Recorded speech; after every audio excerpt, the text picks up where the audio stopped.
only sell 50% of the project. So therefore, nahati na agad sa 50% yung amount ng contract. Ing sunod-sunuran lamang umano kay namayapang dating DPWH Undersecretary Catalina Cabral ang Section Chief ng Programming Division ng DPWH pagdating sa inclusion ng mga proyektong sinasabing ni-request ng mga mambabatas para sa proposed amendment sa national budget. Isa sa mga nabanggit ng DPWH official na may project request umano ay si Senator Raffy Tulfo. Pinasubpina ng Sandigan Bayan 3rd Division ang mga dokumentong hawak ng testigong si Engineer Gerard Longoria, Programming Chief ng Planning Division ng DPWH Central Office, kaugnay ng mga proyektong hiniling umano ng mga mambatas na mapondohan noong taong 2024 at taong 2025. Ito ay kasabay ng pagdinig sa kasong malversation laban kay dating Senador Bong Revilla Jr. at mga dating opisyal ng DPWH Bulacan, kaugnay ng umano'y Ghost Flood Control Project sa Pandi, Bulacan. Isa sa mga pinangalanan ng testigo na may project request umano ay si Senador Raffy Tulfo matapos siyang tanungin ni Associate Justice Ronald Moreno. Ayon kay Longoria, ang listahan ng mga proyekto at proponents na in-encode ng kanyang tauhan sa database ay nakabatay lamang sa verbal instruction at listahang ibinigay sa kanya ni dating DPWH Undersecretary Catalina Cabral. Sinabi naman ng prosecution sa media na meron silang hanggang hapon upang maibigay ang mga dokumentong nasa ilalim ng subpina. Sa kautusan ng maisado, kailangang isumite ng prosecution ng mga documentary evidence at iba pang papeles na hawak ng testigo. Dito malalaman ng korte kung sino-sinong mababatas ang umani nag-request ng mga proyekto sa DPWH mula taong 2024 hanggang taong 2025. Wala umanong masama sa pagiging proponent ng proyekto, maliban na lang kung may illegal na kasunduan kapalit nito. I firmly manifest my wholehearted support to the budget of the DPWH. However, Mr. Chair, with your kind permission, I would like to follow up with the department regarding the concerns I previously raised during the committee hearings. If the Honorable Secretary or any representative of the department would be so kind enough to respond. Number one, on so many occasions, we have received reports of accidents at the site of ongoing government projects because of inadequate safety measures in place. What makes matters worse is the lack of liability insurance to cover death or injuries as a result of these accidents. Insofar as my office is concerned, we have not received an update or position paper from the department on this matter. Have we addressed this issue? Number two, another pressing issue that I previously raised in the practice of some subcontracting a government project. Dapat kung sino ang nanalo sa bidding, siya lang ang dapat may karapatan umawak at magpatupad ng proyekto. Kaso magugulat ka na lang po na isang project, marami na pala ang layers. May subcontractors 1, 2, 3, 4, 5, 6, 7, 8, 9, 10, etc. What remedial measures have we adopted to address this issue? Lastly, sa mga pabigat, sa mga motorista, kadalasan ng biglaang traffic dahil meron palang nagbubungkal sa daan. Have we addressed this issue of lack of sufficient and advance notice to motorists and to all concerned in the event that road works are ongoing? In this connection, how about the practice of digging roads in advance without a definite and approved budget for a certain project? Naantalang proyekto dahil minsan hindi naman na-approve pa ng COA o COA ang budget, tuloy nasisira ang hindi naman sirang daan pag umulan at bumagyo, pabahin pa. Yan lamang po, Mr. President, Mr. Chair. And now, some of my questions. Meron po mga nagsasabi sa akin na dapat daw po, ito po siguro pabiro lang, ang maganda raw itawag sa DPWH is Department of Parking, Works and Highways. Tatanong niyo po bakit parking? Kasi nga raw po, marami raw pong mga tao nagpa-park ng budget sa DPWH, huhugot po sa isang departamento, ipapark sa DPWH para sa farm to market road, kung ano pa po mga proyekto, infrastruktura, and then later on, hugutin para gawing project. At syempre, pag may project, may kikitain. So, yun po ba ay ginagawang practice? Talagang totoo? Yan pong pang-apat na katanungan. But anyway, balik muna tayo sa unang katanungan. Ano na po nangyari doon po sa aking iminumkahi sa inyo na kukunin nyo na po or obligahan nyo na po ang mga contractor na mag-secure ng liability insurance sa lahat ng kanilang proyekto?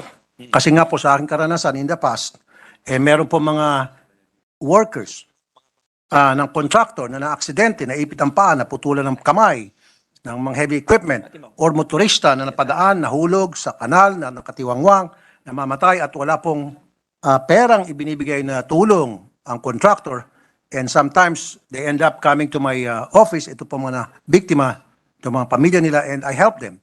And there are times na kahit pa paano tumutulong naman, pero ang binibigay bare-bare lang. So kung meron po sanang insurance, ma-address po itong mga problema ito. So meron na ho ba tayong insurance na ni-require po sa lahat ng mga contractor? They've coordinated with the Philippine Contractors Association and they're awaiting for the position of the same for this issue on insurance liability, Your Honor. Okay.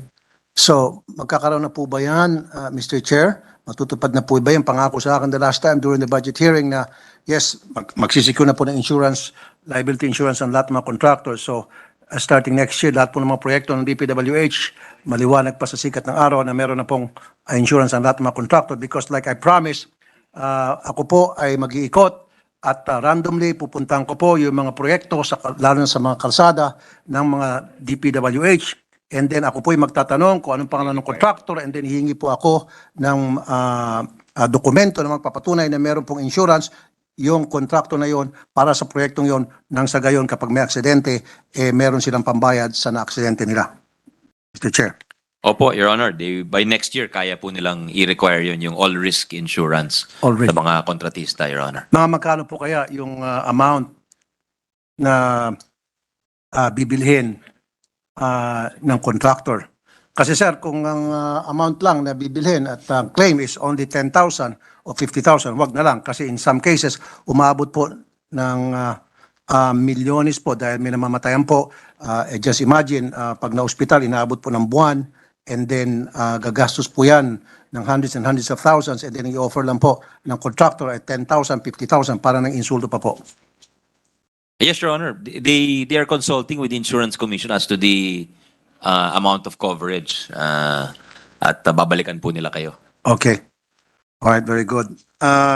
Pangalawa, doon po sa pagbibid po ng mga contractor, principal contractor sa mga bidding, ang akin pong request na sana po kung sino yung principal contractor na nagbid or contractor na nagbibid sa project, siya lang po dapat ang may karapatan na gawin yung proyekto at hindi niya po dapat isa-subcontract. Kasi nga po, lugi po yung taong bayan, lugi po ang ating gobyerno na sinasubcontract ng principal contractor yung proyekto. In fact, this principal contractor, wala naman pong inambag na kahit magkano, kundi yung kanya lamang lisensya at laway, and yet he makes percentages out of this contract. And then si subcontractor, ibibenta naman kay pangatlong subcontractor, pang-apat, pang-lima, hanggang sa bandang huli.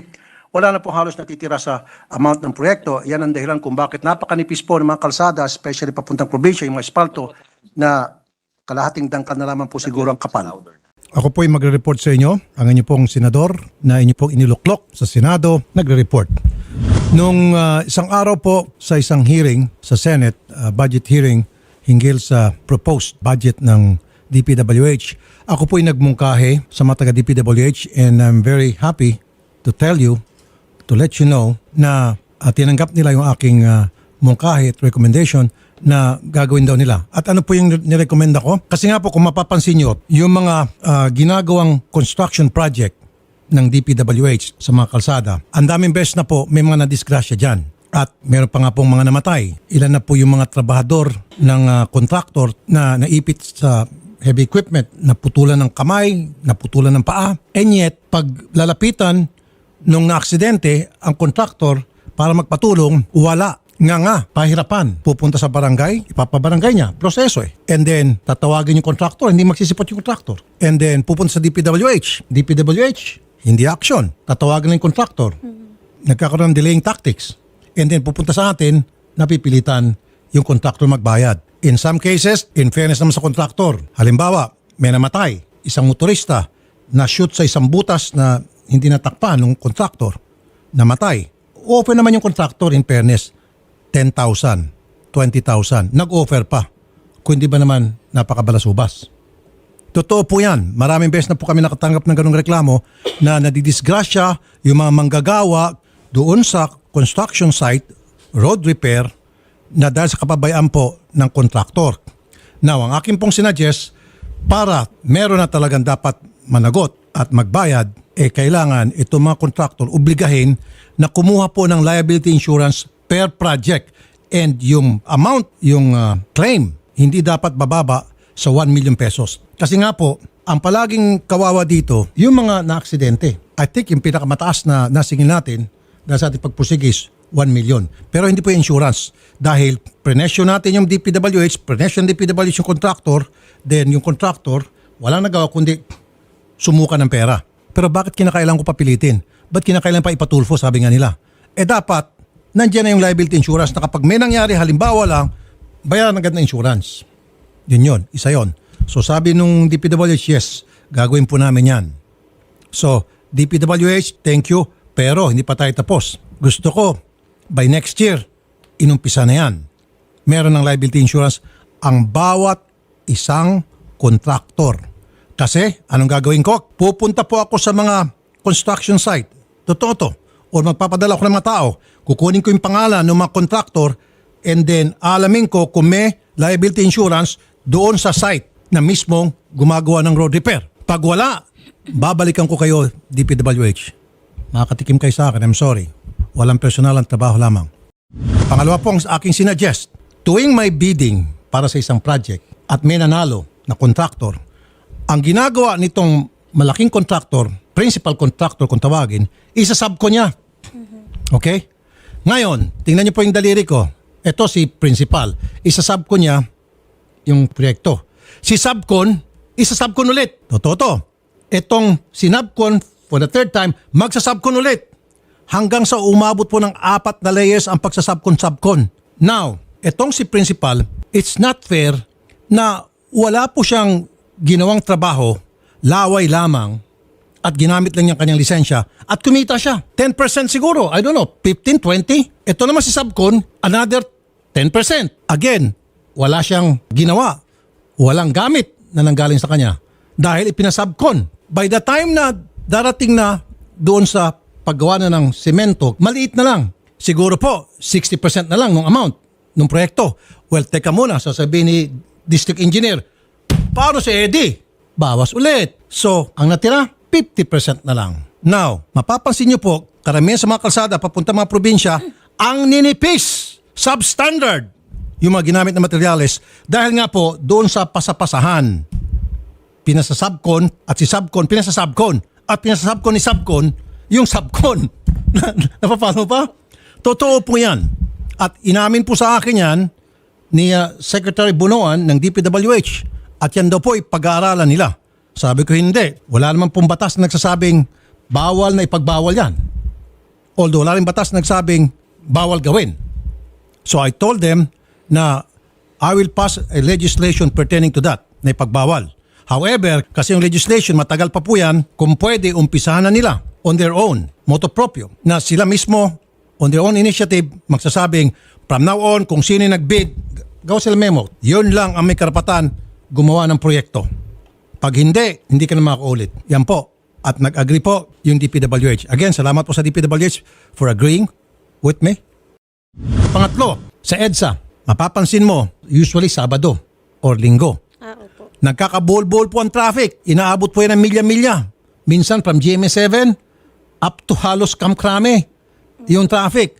And then makita mo, paglampas mo ng Kamkrame, ayun, may mga naghukay mga taga-DPWH. Nagkakaroon ng bottleneck. Sabi ko, dapat 1 week ahead of the construction repair o road repair, maglagay kayo ng anunsyo doon sa mismong site na gagawa nyo. For 1 week, may tarpaulin o dili kaya yung signage of neon with neon lights na sinasabing there will be a road repair that will be done in this site in so and so date and hours. Kahit po sa social media. Hindi pwedeng social media dahil hindi naman lahat nagtiting sa social media. So doon mismo sa site na yon. So it's like advance warning. Nang sa gayon, yung palaging dumadaan doon sa EDSA sa part na yun, magkakaroon ng road repair sa Sabado. Di ba? Sa ganitong araw, ay alis na ako. Hindi ako dadaan dyan. Di nakabawas tayo ng traffic. Again, nag-agree po yung DPWH. And thank you po, DPWH, sa inyong suggestion. Sinabi ng DPWH, meron naman daw anunsyo sa media. Hindi naman po lahat nakikinig po ng news. Hindi naman po lahat nanonood ng social media. Di ba? Depende kung saan yung ilalagay na site. Kung sa RTA siguro, pwede pa. O, di ba? At libre naman. Gusto nyo, DPWH, magpa-advertise kayo sa RTA. Libre yan. Tungkol sa mga road repair nyo, tutulong po ako. Okay? Yan po ay dapat mangyari by January 1, 2023, it must happen. Or else, alam niyo naman po siguro, so help me God, walang personalan, trabaho lamang. Your Honor, tulad ng sinabi natin, yung maximum allowed subcontracting is only up to 50% ng proyekto. So Doon sa 50 kalahati ng proyekto, siya pa rin po ang kailangan gumawa nun, Your Honor. So yung 50% isasub ko niya po yun. Opo. So yung 50% siya pa rin gagawa. Opo. Pero ang tanong ko nga po, ilan yung porsyento mapupunta dito kay principal contractor and then syempre dun sa subcon, 50% isasub ko niya. So pang ilang beses magbababa yun from one subcon to another. So yung 50% po kasi, naintindihan ko na po, yung 50% ang tatapos po noon si principal contractor. Yes, Sa pagkakaintindi ko po. nakuha ko na po yung Yung 50% tanong ninyo. ibibenta niya po yun. So paano po maging hati-hatian nun kung halimbawa ibinenta yun sa 3 subcontractor pa? Kasi it has been a practice that sometimes 3 layers na binibenta po yung kontrata from one subcon to another. Profit. How much can the main contractor make when he sells the contract? Your Honor, ang sabi ng DPWH, wala naman ho silang polisiya dyan. Dahil yun ay depende sa usapan ng mga partido na nag-uusap. So the main contractor and the subcontractor. So depende na sa usapan po nila yon. Pero ang Ang nire-regulate, mabubuting usapan, depende lang yon. opo, ang nire-regulate po nila yung amount nung pwedeng i-contract ng project. So and that is still 50%. The main contractor can only subcontract 50% of the 50%. total project. Okay, to make it very simple na lang, kasi wala namang pong batas na nagsasabing bawal ipasubcontract yung kontrata. Opo. At wala rin batas na nagsasabing hindi bawal na ipagbawal yon. Am I right? Pero walang batas na nagsasabing hindi pwedeng ipagbawal. Wala naman po. Okay, so therefore, pwede ba ako mag-request na from now on, since hindi naman palang bawal na ipagbawal yon, pagbawal na lang po natin yung pagsusubcon. Dapat hindi po ibibenta ng principal contractor yung kanyang kontrata at siya lang all the way nagagawa nun ng sagayong kapag nagkaroon problema, he and he alone will be responsible, accountable dun sa proyektong yon at wala na po magtuturoan. We have to amend daw Republic Act 9184, the Government Procurement Act, because that is the general law on procurement, Your Honor, and dun sa ilalim po nitong batas, pinapayagan daw po yon. So, pag na-amenda po yon, at tayo naman po ang nag-aamenda ng mga batas, Okay. yun ang titingnan po So natin. it needs legislation na para maamyendahan po yon. Opo. Okay. Kasi nga po, nasabi ko na noon sa akin pong mga nakalap na impormasyon na yung pagsasubcon, numinipis po yung pera na pupunta po doon sa proyekto, naging substandard na po yung mga materials na ginagamit dahil kinakailangan po may mga cut bawat subcon. So hanggang bandang huli, yung kalsada po ay nagiging halos kalahating dangkal na lamang po ang kapal, Opo. so to speak. Your Honor, baka dapat ang mangyari dyan, dapat pagbawal na. Pag nakita na, pag meron tayong resulta na substandard ang isang proyekto, di baka dapat parusahan pareho yung main contractor at saka yung subcontractor. At i-blacklist na lang ng DPWH yung Tama. yung dalawang contractors involved. Meron na po yan, ba- yan ay malaking insentibo sa kanila na ipagbuti. Dahil kung alam nilang mawawala ang kanilang kabuhayan, siguro naman iigihan ho nila. Very good. Thank you, Mr. Chair. So now, follow-up question dun po sa sinabi niyo, and I agree with you totally. So meron na hubang nakasuhan?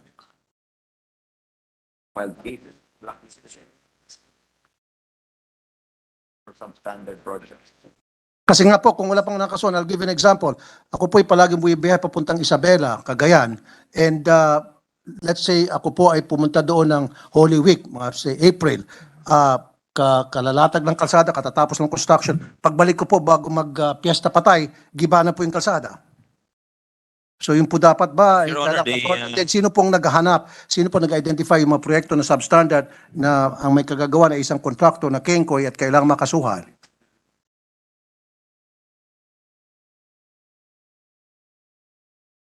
There is a quality assurance unit inside the department, Your Honor. Ito po yung bahagi ng departamento na ginagawa po yung sinasabi ninyo at hinihantay lang po natin yung datos kung meron talaga silang na-blacklist o napagbawalan dahil sa ito po.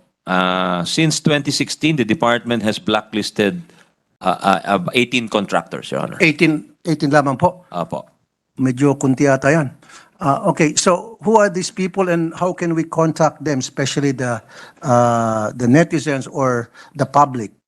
Para nang sa gayon, kung may nakita po silang kalsada na katatapos lang magawa and then after a few months, gibana, so can they call someone from the DPWH to complain? Is there a hotline where they can call? Is it accessible? Ito po, meron daw ho. Pwede ho ba namin malaman? Can you... Ito po, we'll state it Pwede for the pa- record, Your Honor. Okay, sige po. At yan po ba, pwedeng tawagan? Pwede niyo bang tawagan? Testingin nyo nga sa mga... Pwedeng tawagan daw ho. Sana Tawagan. pwedeng kausapin din ho. May sumasagot dyan? Hindi, I'm not kidding. I want you guys to call. There is a 24/7 DPWH Sige. call center. Sige po. Anong number?